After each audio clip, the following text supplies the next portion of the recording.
প্রকৃতির পায়ে বৃষ্টির নূপুর বাজিয়ে একই সাথে গুমোট গরমের মধ্যে দিয়ে শরৎ আসে প্রকৃতিকে লাবণ্য দিতে। স্নাত প্রকৃতি অপরূপ রূপলাবণ্যে রূপবতী হয়ে ওঠে। এই সময়ই এই প্রকৃতির স্রষ্টা যিনি, তিনি হাতে তুলি আর জল রং নিয়ে এঁকে ফেলেন তার সেরা ল্যান্ডস্কেপটি। আর সেই ছবি দেখতে পাগল হলে ঘরে থাকা দায়, বেরিয়ে তোমায় পড়তেই হবে। চোখ ভরে দেখতে হবে ভেজা গাছের পাতায় কত রকমের সবুজের শেড।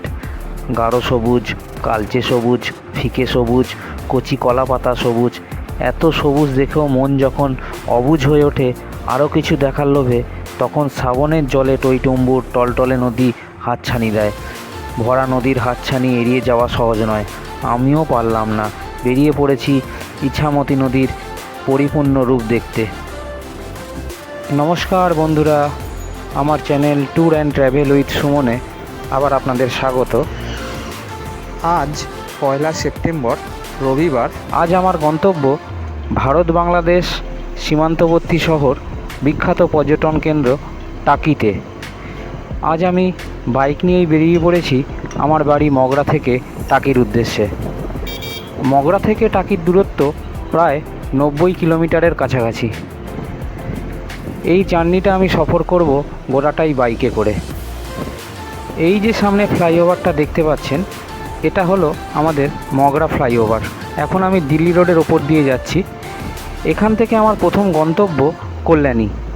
কল্যাণী থেকে যাব হাবড়া।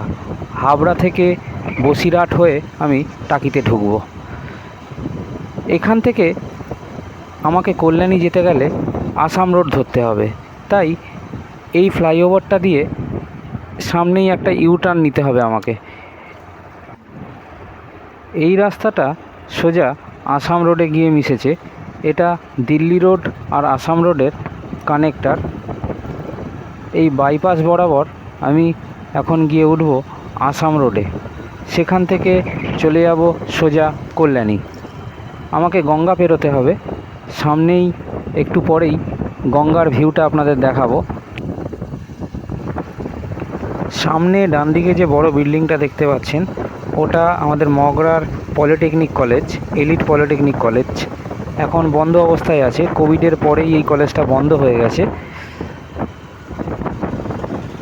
রাস্তা একেবারে ঝাঁ চকচকে, দূরে শরতের পেঁজা তুলোর মতন মেঘ দেখা যাচ্ছে, আর ডান দিকে সবুজের শাড়ি। আজকের ট্রিপটা একদিনেই কমপ্লিট করার প্ল্যান আছে। তো এখন বাজে সকাল 11টা, একটু লেট করেই বেরিয়েছি। এখান থেকে মোটামুটি আশা করছি 3 থেকে 3.5 ঘন্টার মধ্যে টাকিতে আমরা পৌঁছে যাব।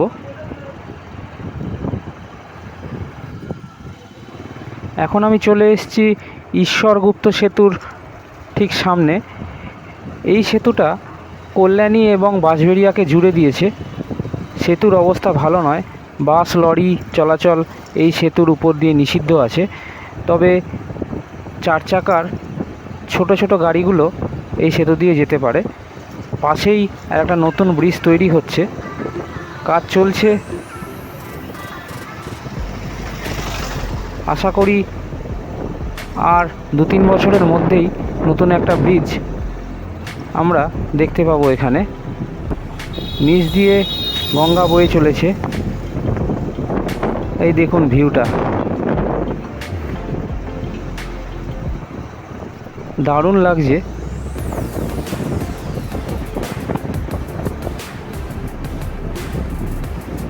ব্রিজের ওপর দিয়ে যাচ্ছি বাইক ছুটিয়ে।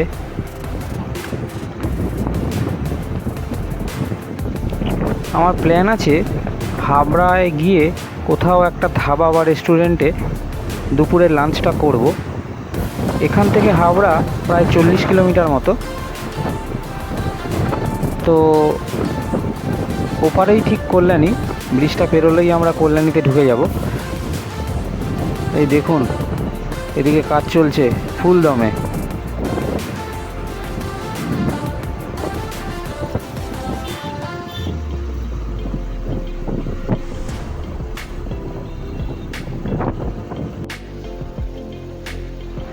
হাবড়ায় পৌঁছে গেছি। এই হাবড়ায় পৌঁছেই এই রাস্তার ধারে একটা রেস্টুরেন্ট দেখতে পেলাম, সুমন রেস্টুরেন্ট। এখানে হেডিং করা আছে মিল্ক বিরিয়ানি। এখন মোটামুটি হাফ রাস্তা মতন চলে এসেছি। এটা হাবড়ায় এসে দুপুরের লাঞ্চটা করব।